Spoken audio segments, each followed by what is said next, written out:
Muy buenas tardes, tengan todas y todos ustedes. Señor Gobernador del Estado de Tabasco, licenciado Carlos Manuel Merino Campos, señoras y señores diputadas y diputados locales del Congreso de Tabasco, señor presidente de la mesa directiva, licenciado Emilio Antonio Contreras Martínez de Escobar, magistrado presidente del Tribunal Superior de Justicia del Estado, licenciado Enrique Priego Oropesa, hermano poblano y coordinador de los diputados federales de Morena y presidente de la Junta de Coordinación Política de la Cámara de Diputados Federal, Moisés Ignacio Mier Velasco. Muchas gracias por acompañarnos.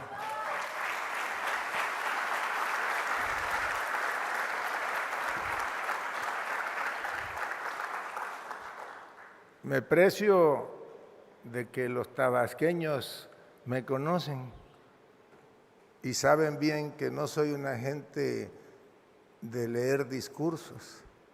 No soy tan instruido en el arte de la oratoria como el exgobernador Manuel Andrade, pero me defiendo. Y hoy no podía ser la excepción. Ahora que veníamos en el avión, pues venía yo pensando qué iba a decirles.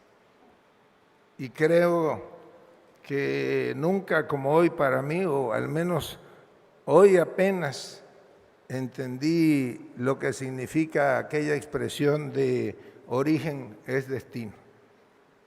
Y había una tormenta sobre Tabasco y particularmente sobre Villahermosa.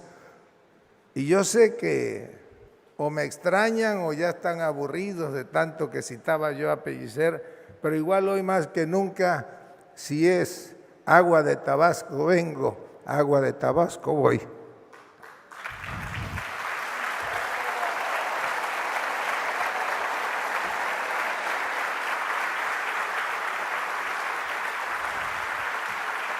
Dice, agua de Tabasco vengo, agua de Tabasco voy. De agua hermosa es mi abolengo y por eso es que aquí estoy, contento, dichoso con lo que soy. Muchas gracias, de verdad, por acompañarnos.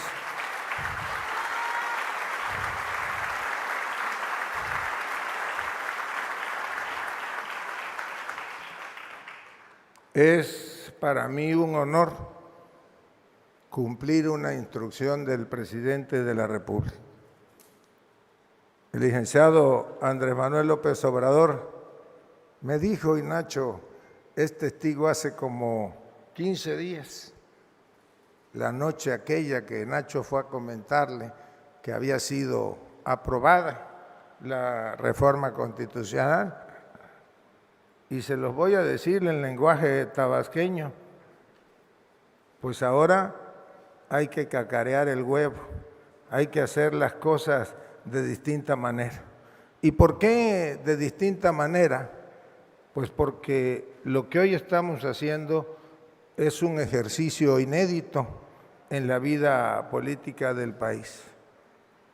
La costumbre, y aquí hay algunos que ya fueron legisladores locales, está Casilda, está Rafael Elías, está Emilio, está Jesús Elván, está David Gómez Cerino, que, bueno, Soraya es la primera vez que es diputada local. Katia ya también fue diputada, perdón, Katia. Saben, pero es que se van a ofender por lo que les voy a decir, pero es cierto, pues en los tiempos de aquel viejo régimen que afortunadamente ya se fue de este país, pues eran otras las costumbres y más tardaba en aprobarse una iniciativa presidencial de reforma constitucional, ni siquiera se tomaban la molestia de esperar el documento. Les llamaban y les decían, ahí va ya la reforma constitucional, y se peleaban los congresos locales por ver quién la aprobaba primero. sesionaban hasta de madrugada y ahora las cosas son distintas. Por eso el presidente nos dijo, tienes que ir a los congresos estatales, tienes que darle a los congresos estatales el reconocimiento que tantas veces se les ha regateado. Congresos locales son parte del constituyente permanente, son eje fundamental de la vida democrática de este país, porque nos guste o no, representan al pueblo de las entidades. A ustedes les eligió el pueblo. Y la Constitución Política de los Estados Unidos Mexicanos dice que el proceso legislativo de reforma constitucional pasa primero por la Cámara de Origen, que a veces es diputados o a veces es senadores. Una vez que se aprueba en la Cámara de Origen, pasa a la Cámara Revisora, también a la inversa. En este caso, la Cámara de Origen fue la Cámara de Diputados Federales, la Cámara Revisora fue el Senado de la República, que regresó la minuta con observaciones y diputados volvieron a discutir y aprobar ahora sí la reforma constitucional. Pero sin ustedes, sin el voto mayoritario de los congresos locales, pues sería imposible que esta reforma constitucional viera la luz. Por eso estoy aquí, porque este es un presidente que escucha, es un presidente que reconoce el valor de quienes nos representan en los estados. Yo sé que muchos pensarán, pues este no nos va a convencer de votar nada más por eso que nos dicen, nos está dando coba, pero se los decimos con toda sinceridad. Esta es posiblemente la reforma constitucional más compleja de los últimos 2 años. Y aprovechando que está Nacho Mier y como mi pecho no es bodega, pues yo les voy a platicar cuál es la historia de esa iniciativa de reforma constitucional. Pero antes les quiero compartir una anécdota que también ya hice pública en la Cámara Federal y que el presidente la escuchó un día y me dijo, iba yo al Congreso y me dijo, platícaselos a los diputados. Y esta mañana estábamos en Ciudad Victoria y cuando terminamos la reunión de seguridad, me dice, ¿vas a Villahermosa siempre? Le digo, sí, pues sí voy, a ver si nos deja el tiempo porque está lloviendo.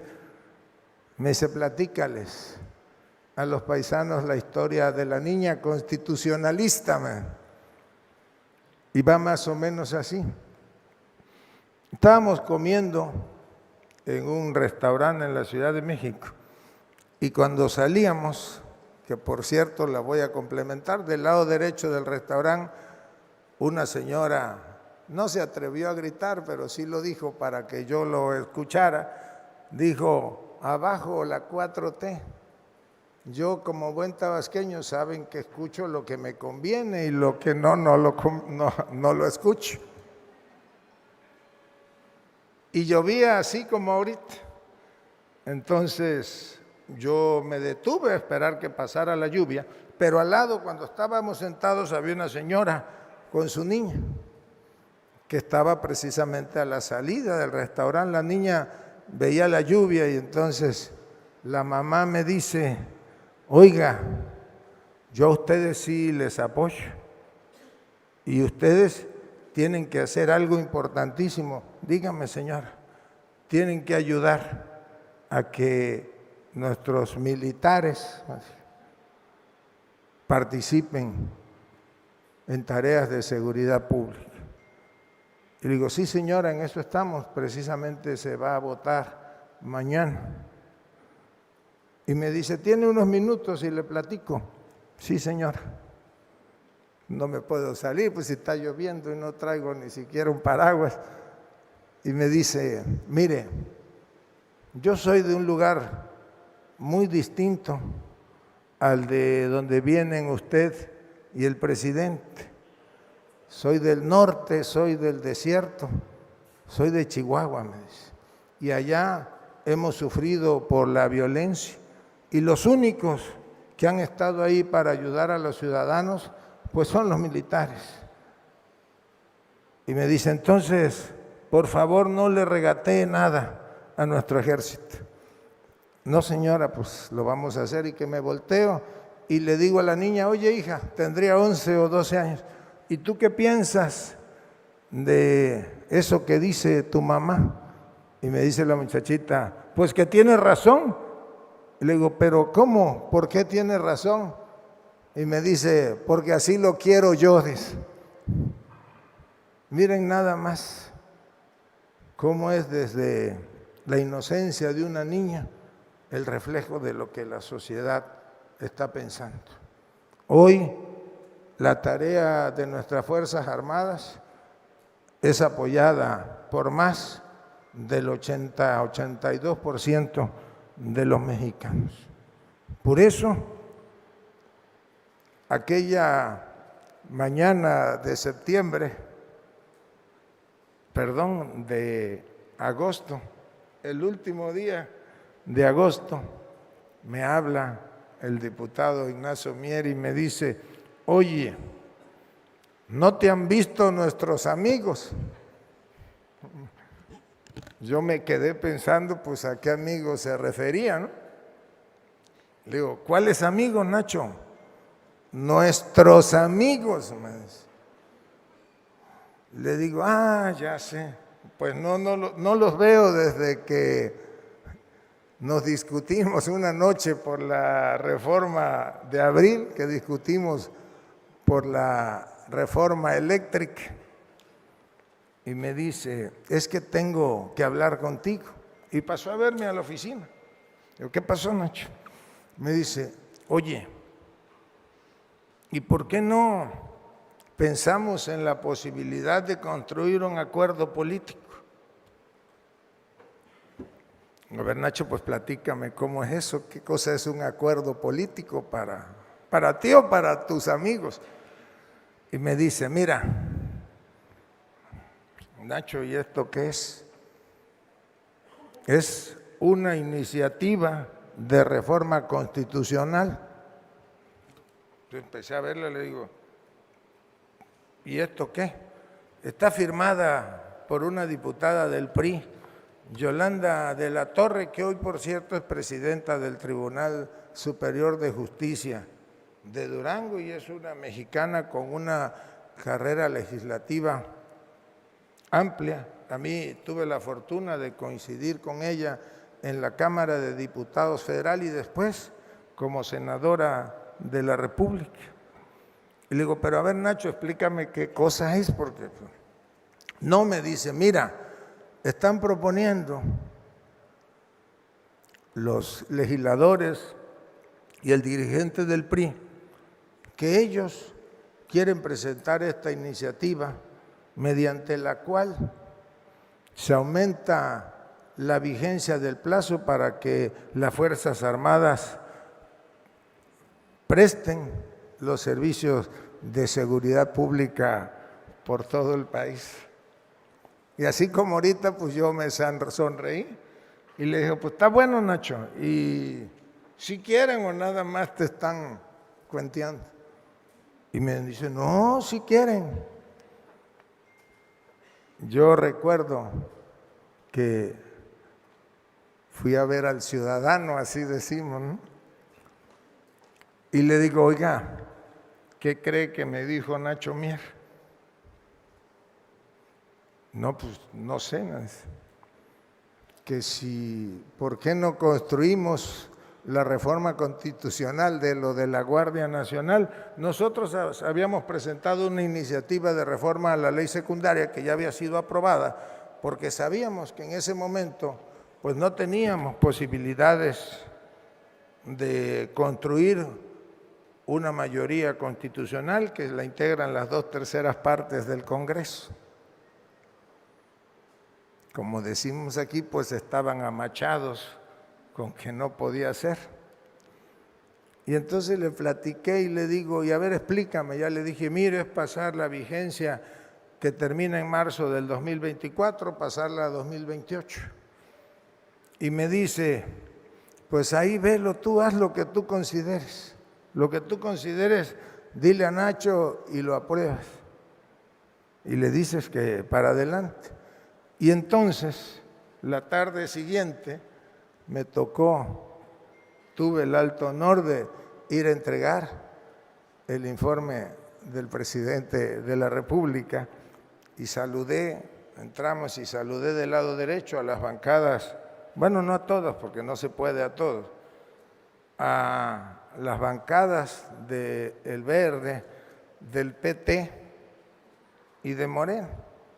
Y cuando estaba yo saludando a Leonel Godoy, una voz que no identifico me dice, ¿y no vas a saludar a Lito que está ahí? Y entonces, pues si lo cortés no quita lo valiente, fui y saludé a Lito.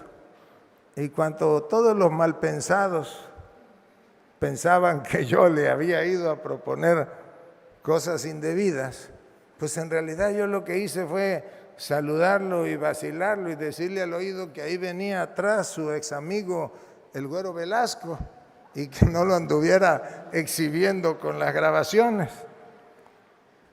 Pero ya saben que los malpensados que nunca faltan, pues inventaron toda una serie de historias alejadas de la realidad.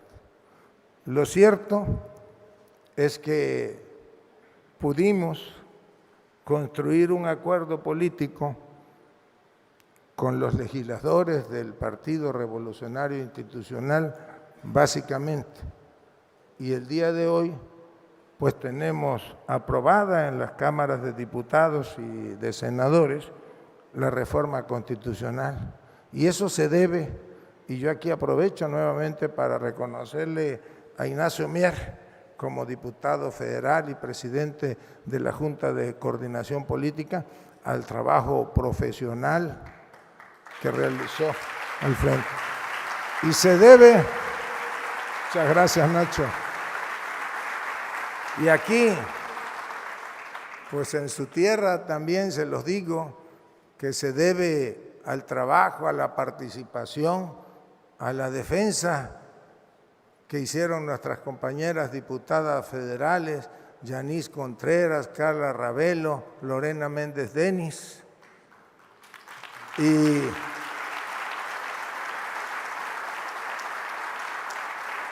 no se podían quedar atrás nuestros compañeros diputados federales Mario Yergo, Marco Rosendo Medina Filigrana, Óscar Cantón Cetina y Manuel Rodríguez González. Muchas gracias, de verdad, a todos y a cada uno de ustedes.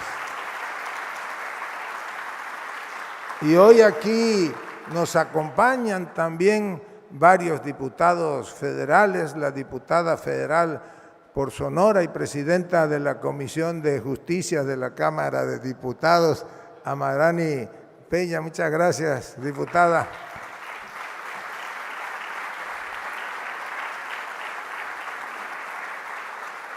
La diputada federal por Chihuahua y vocera del grupo parlamentario de Morena, Andrea Chávez,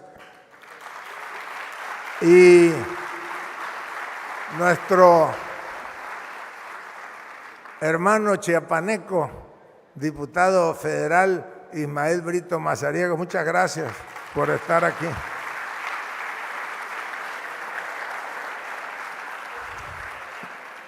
Van a decir que vine y que no les expliqué a los diputados en qué consiste la reforma, que nada más fue puro rollo, pero imagínense ustedes si no cuesta trabajo dirigirme a todos y cada uno de ustedes.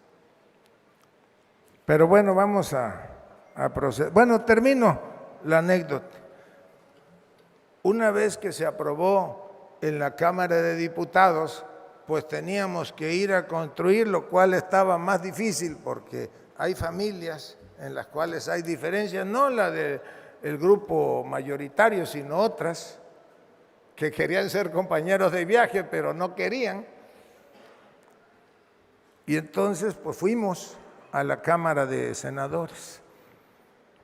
Necesitábamos 11 votos, más allá de la mayoría simple, para tener la reforma constitucional. Se dictaminó en comisiones y bajó al Pleno. Eran como las 10 de la mañana cuando me habla una gente y me dice, oiga, no se les vaya a ocurrir votar eso porque ya se les rajaron unos. Y fui, porque a mí sí me gusta ir a hacer las cosas personalmente. Fui a la Cámara de Senadores y empezamos a hablar con los legisladores. Y había uno, le digo, ¿qué pasó? ¿Vas a querer o no vas a querer? Y me dice, no, ya no quiero, me dice, ya no les voy a apoyar. Y con otro que estaba enfermo, que regresó del hospital y que lo contábamos como ausencia, pues hubo que tomar la decisión si dejábamos correr la sesión y que se votara o se regresaba a comisiones. Le dije a Ricardo Monreal y a Armenta, que presidía la mesa, pues denme chance, voy a hacer una consulta. Entonces llego y le digo, pues fíjese que tenemos esto. ¿Qué vas a hacer? Me dice, pues estamos pensando que regrese a comisiones. ¿Y por qué no se vota? Pues porque nos van a hacer falta un voto. Y me dice, a ver, que la voten en contra. Nada más que anuncia. Si la votan en contra, ¿qué pasa? Le digo, la regresan a comisiones. Pues que la voten en contra. Nada más que anuncia que vamos a hacer una consulta popular y que la gente nos diga si vamos o no vamos a apoyar a la Guardia Nacional. Regresé al Senado y entonces nos dimos cuenta que habían modificado la ley orgánica y que no regresaba a comisiones, sino que se rechazaba a la Cámara de Origen y se tenía que presentar hasta el siguiente periodo legislativo. Entonces ahí tomamos la decisión de regresarla a comisiones. Y esa misma tarde se nos acercaron otra vez senadores del PRI a hacerme la propuesta de que si íbamos con algunas observaciones, con algunas adendas, así se llama, ¿no, Nacho? Una adenda que podía ser posible que transitara la reforma constitucional y me dieron un borrador. A ver, ¿qué te parece? Yo les dije, pues esto sí y esto no. Ya cuando me iba me alcanzó un legislador, un senador del PRD, me dice, oye, necesito hablar contigo, secretario, dime. Pues si nosotros también queremos que la Guardia Nacional esté ayudando, que las Fuerzas Armadas presten, pero pues escúchanos. Y empezamos a trabajar y sí pudimos coincidir en las adendas y entonces pues ya no nos faltaba un voto, sino que cuando se bajó a votación pues nos sobraban 2. Y el documento pues que regresó a la Cámara de Diputados pues era un documento ya perfeccionado. Sí reconoce que se amplía la vigencia del plazo, que eso es lo mejor, porque imagínense ustedes lo que hubiese significado en marzo del 2024, cuando todos ustedes ya iban a andar en plena campañas electorales, lo que hubiese significado para el país que en ese momento hubiésemos puesto a la mesa de discusión si era o no constitucional la tarea de las Fuerzas Armadas Y más aquí en Tabasco ya me imagino cómo se hubiesen puesto las cosas. Pero bueno, y en adición a eso, el decreto contiene cosas que parecen simples pero que no lo son. Define en qué términos las Fuerzas Armadas deben de participar en las tareas de seguridad pública en los estados.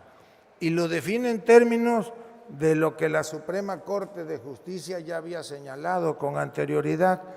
Y entonces, si ustedes y la mayoría de los congresos locales lo aprueban, pues nuestras Fuerzas Armadas podrán prestar las tareas de seguridad pública en todo el país de manera extraordinaria, de manera regulada, de manera fiscalizada y de manera subordinada y complementaria. Pero cuando se construyen acuerdos políticos que se reflejan en leyes, pues a veces uno en la discusión no alcanza a entender todo lo que estamos plasmando en el papel. Y entre las cosas que sugirieron los senadores y que los diputados tuvieron a bien revisar y aprobar, hay un párrafo que dice: la Fuerza Armada Permanente realizará las tareas de seguridad pública con su organización y medios y deberá capacitarse en la doctrina policial civil establecida en el artículo 21 de esta Constitución. ¿Y saben qué significa este párrafo? Quienes saben de proceso legislativo y que le conocen al entramado jurídico, pues entenderán que en derecho se usa lo implícito y lo explícito. Pues este es un reconocimiento implícito de que las Fuerzas Armadas participando en tareas de seguridad pública no significan, como han dicho algunos trasnochados, la militarización del país.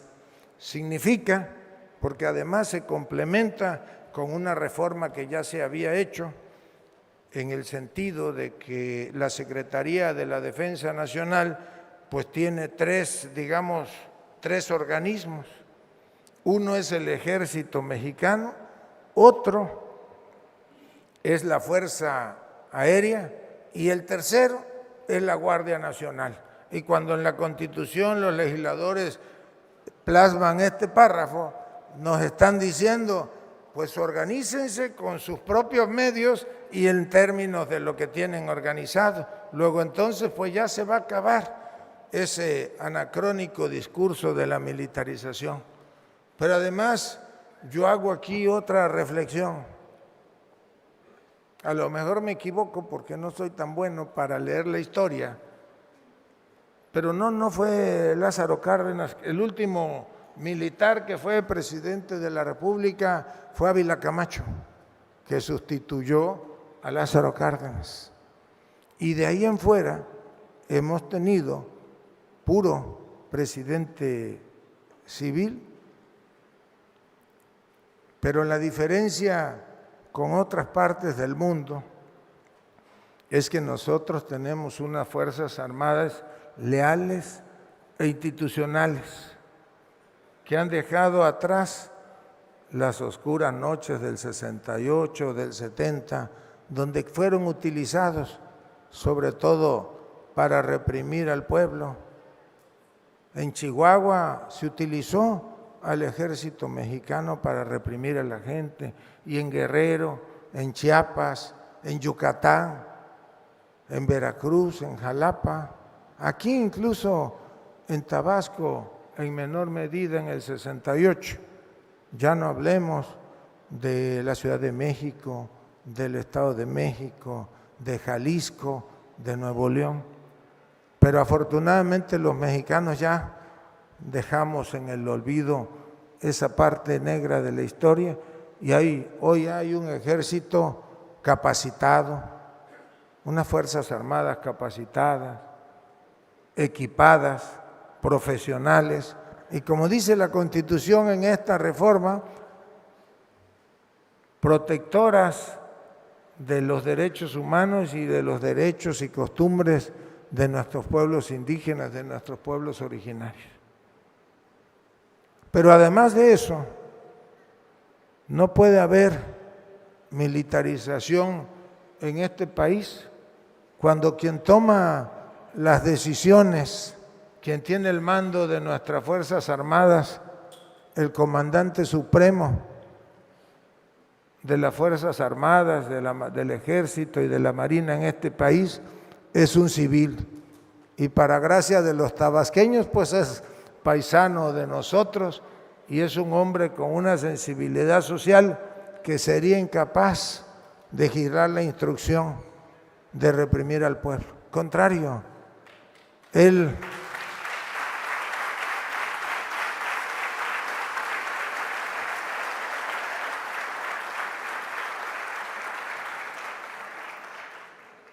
nos ha costado a veces, hasta cuando se tienen que tomar decisiones, desbloquear una caseta o un camino, porque él siempre antepone primero el respeto a los mexicanos, el respeto a la libre expresión y a la libre manifestación de las ideas. Y entonces, pues además Andrés Manuel López Obrador tomó la decisión de ir a combatir el mal buscando las causas que le dieron origen a ese mal. Por eso es abrazos y no balazos, porque es la reconciliación de todos los mexicanos, porque es el respeto que nos debemos unos a otros y porque en este país va a prevalecer seguramente por muchos años el mando civil respecto de nuestras Fuerzas Armadas, que repito, son leales e institucionales. Y yo podría pasarme toda la tarde aquí hablándoles de el contenido de la iniciativa, de que si se extravese, bueno, sí lo voy a platicar porque, miren, nos dicen, pero si eso que están poniendo de que le van a dar recursos a los estados y a los municipios y que tienen que informar cada año en qué van a usar el dinero, eso ya estaba en el 7º transitorio. Y les digo, ¿cómo se entienden que ustedes no alcanzan a comprender lo que significa transformar este país? Asumo lo que voy a confesar.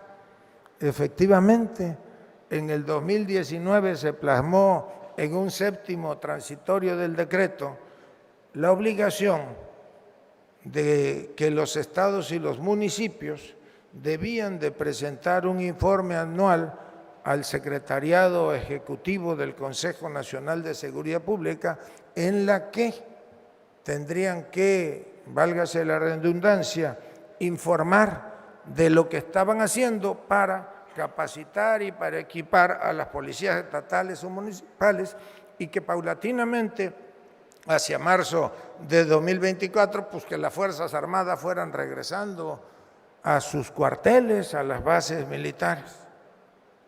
¿Saben ustedes, al día de hoy, por eso yo también admito mi culpa, cuántos gobernadores y cuántos presidentes municipales han presentado el dichoso informe?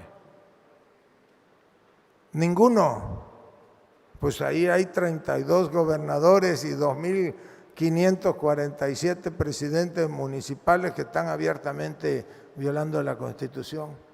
Y por eso ahora los senadores y los diputados impusieron la obligación de que fuera un reporte semestral, que hubiese un cronograma de actividades y que derivado de ello haya un fondo, que todavía estamos viendo la manera en la que se va a administrar, para ir dándole recursos a los estados y a los municipios para que previa evaluación ellos puedan ir capacitando y equipando a los cuerpos policíacos, y entonces sí podría darse ya el regreso o la consolidación paulatina de la policía civil, como dice la Constitución, y los militares, los integrantes de las Fuerzas Armadas, tendrían que regresar a sus cuarteles.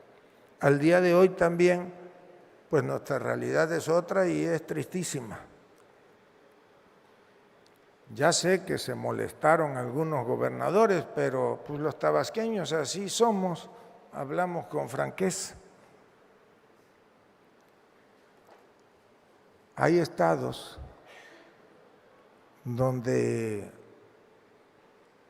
la criminalidad pues ha sentado sus reales. Voy a empezar por el revés, porque me dijeron, ay, ¿por qué no señalas a los de Morena que están carcomidos por la violencia? Pues no llega tanto, pero sí tenemos, desde luego, Zacatecas, Michoacán, donde por cierto en Michoacán se está restableciendo ya la paz de tal manera que en Aguililla, Michoacán, donde no había policía y no se podía entrar, ya hoy se respira otro ambiente, ya hay actividades normales. Y así como esos hemos ido recuperando los municipios de Michoacán, de los cuales 43 municipios no tenían policía municipal. Quienes habían llegado al cargo se les hizo fácil pues pactar y entregar los cuerpos policíacos hasta las direcciones de reglamentos. Bueno, entregaban hasta las direcciones de obras a cargo de que le financiaran campañas. Y es triste, por ejemplo, lamentable, cómo Nuevo León, el gobernador, porque se lo va a decir con todas sus palabras, actúa con hipocresía y con egoísmo. ¿Saben ustedes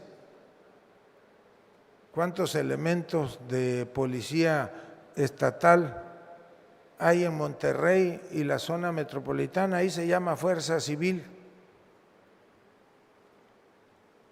Hay 1,287 policías que en realidad no prestan servicios de seguridad pública, porque lo que hacen es que, así como en todas partes del país hay una policía bancaria e industrial o bancaria, lo que hacen es prestar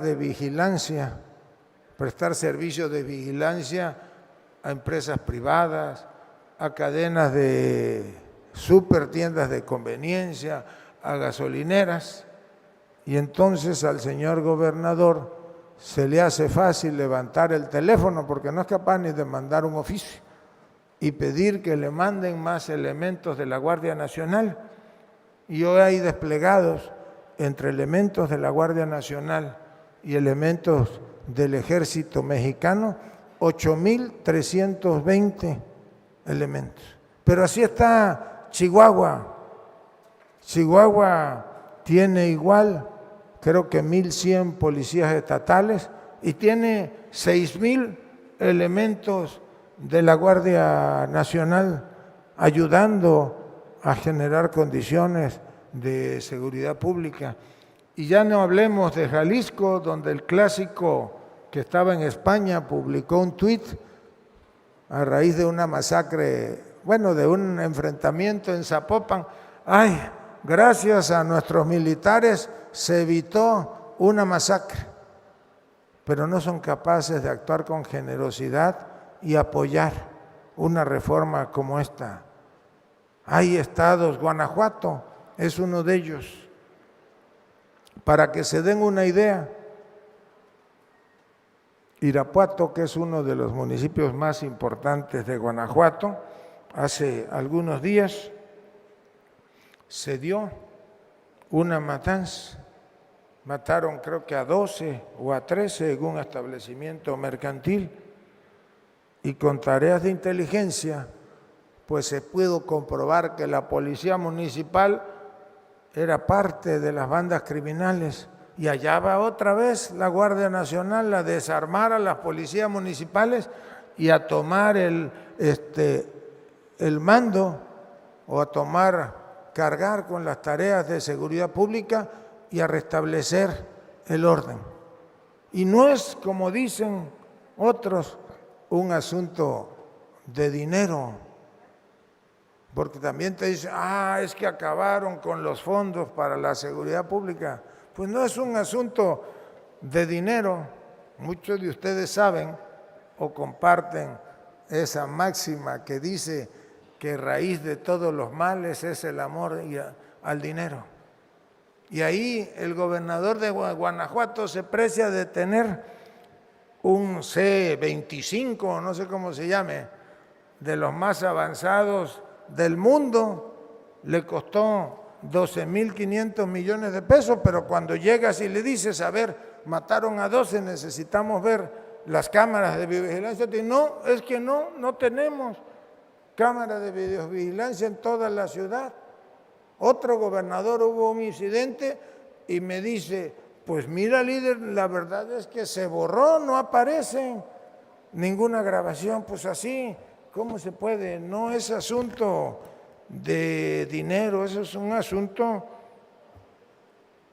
de inteligencia, de servir buscando, haciendo el bien a la sociedad.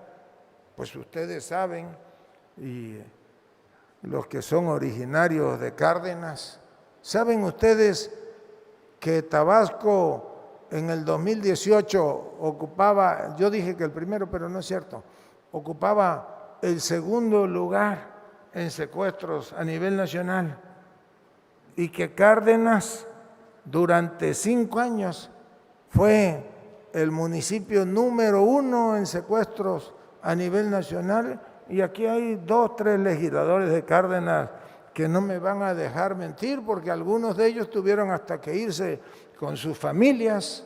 La gente emigró de Cárdenas y era un pueblo abandonado, y cuando yo tuve la fortuna, gracias a ustedes, de ser gobernador, pues tomamos la decisión de entrada de trabajar muy coordinados con nuestras Fuerzas Armadas. Aquí está el almirante Barradas, que un tiempo estuvo, ahora ya regresó, pero estuvo al mando de la zona naval, y le consta que nos dividimos el Estado y que en las costas nos ayudaban los marinos y en la parte terrestre nos ayudaba el ejército, y que hubo una tarea, un trabajo de inteligencia casi quirúrgico, y al día de hoy, pues Cárdenas ya ni siquiera está entre los 50 municipios más violentos del país, ya no hay secuestros, y Tabasco, si mal no recuerdo, está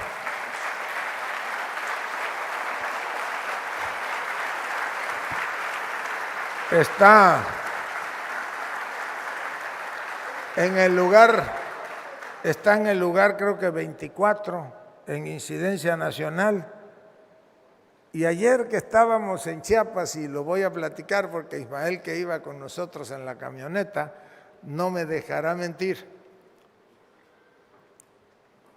les explicaba yo, porque me dice, oye, ¿cómo es eso si a ti te acusan de una famosa ley Garrote? Y ahora, pues que lo escuche Peralta, que es el que más habla de eso. Y ahora me puse a explicar que no es ninguna ley Garrote, pues eso es fantasía de los que no nos quieren. Tabasco había un delito, un tipo de extorsión que ni siquiera estaba tipificado.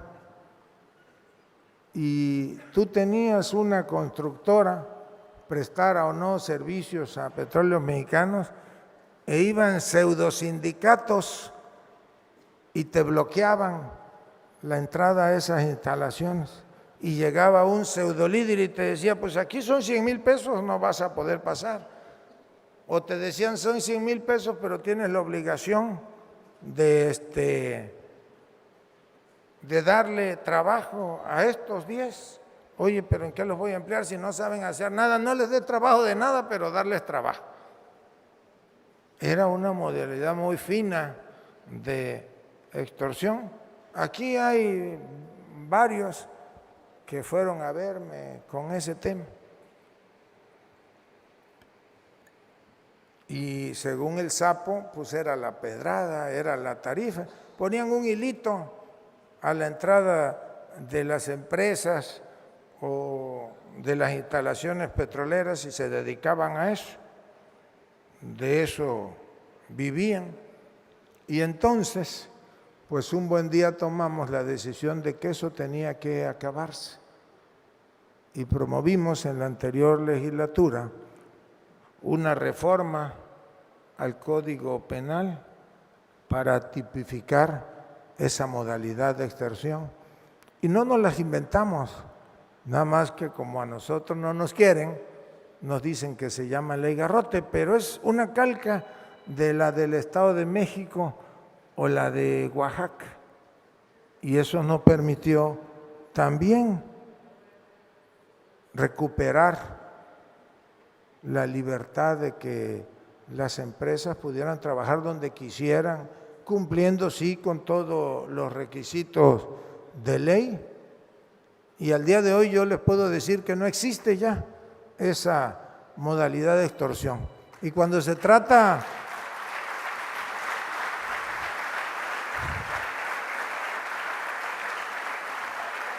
y por eso cuando me dicen que yo reprimí, que garroteé a la gente, me da risa. Si lo más importante es servirle a la gente. Aquí está Raúl Ojeda, creo que todavía está por allá. Él sabe que el primer desbloqueo fue en el Pozo Civics, el segundo fue en una empresa a la que Raúl me llamó y me dijo, oye, los están asfixiando. Eso fue en un lapso de 3 días y ese fue el último.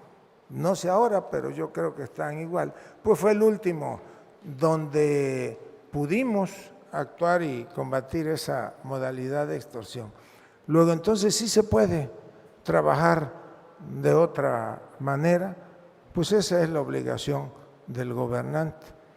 Ya voy a dejar de hablar porque me van a decir que ya parece informe de gobierno y yo prometí esto porque es una excepción.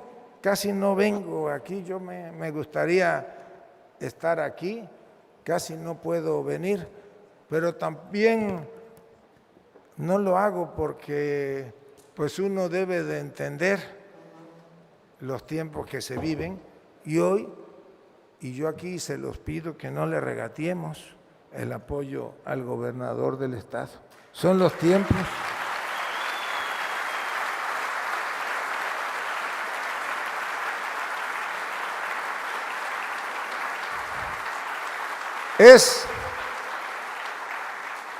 Ustedes que me conocen sabrán que Merino es tan expresivo como lo soy yo. Pero no es fácil asumir la responsabilidad de gobernar un estado como Tabasco, que necesita pues del apoyo de todos. Y termino diciéndoles a todos y a cada uno de los legisladores, del color que sean, el país les necesita a todos, necesita de todos, necesitemos que estemos unidos, solamente así.